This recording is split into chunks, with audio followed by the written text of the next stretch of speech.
Chapter 20. It felt good to walk in the shade of the two oak trees. Stanley wondered if this was how a condemned man felt on his way to the electric chair, appreciating all of the good things in life for the last time. They had to step around holes to get to the cabin door. Stanley was surprised to see so many around the cabin. He would have expected the warden to not want the campers digging so close to her home, but several holes were right up against the cabin wall. The holes were closer together here as well and were of different shapes and sizes. Mr. Sir knocked on the door. Stanley still held the empty sack. "Yes," the warden said, opening the door. "There's been a little trouble out on the lake," Mr. Sir said. "Caveman will tell you all about it." The warden stared at Mr. Sir a moment, then her gaze turned toward Stanley. He felt nothing but dread now. "Come in, I suppose," said the warden. "You're letting the cold out." It was air-conditioned inside her cabin. The television was going. She picked up the remote and turned it off. She sat down on a canvas chair. She was barefoot and wearing shorts. Her legs were as freckled as her face and arms. "So what is it you have to tell me?" Stanley took a breath to steady himself. While Mr. Sir was filling the canteens, I snuck into the truck and stole his sack of sunflower seeds.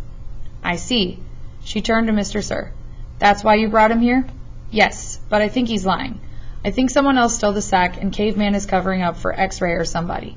It was a 20-pound sack, and he claims to have eaten them all by himself." He took the sack from Stanley and handed it to the warden. "I see," the warden said again. "The sack wasn't full," said Stanley, "and I spilled a lot. You can check my hole." "In that room, Caveman, there's a small flowered case. Will you get it for me, please?" She pointed to a door. Stanley looked at the door, then at the warden, then back at the door. He slowly walked toward it. It was a kind of dressing room, with a sink and a mirror. Next to the sink he saw the case, white with pink roses. He brought it out to the warden, and she set it on the glass coffee table in front of her. She unclasped the latch and opened the case. It was a makeup case. Stanley's mother had one similar to it. He saw several bottles of nail polish, polish remover, a couple of lipstick tubes, and other jars and powders. The warden held up a small jar of dark red nail polish. "You see this, Caveman?" He nodded. "This is my special nail polish. Do you see the dark, rich color? You can't buy that in a store. I have to make it myself." Stanley had no idea why she was showing it to him.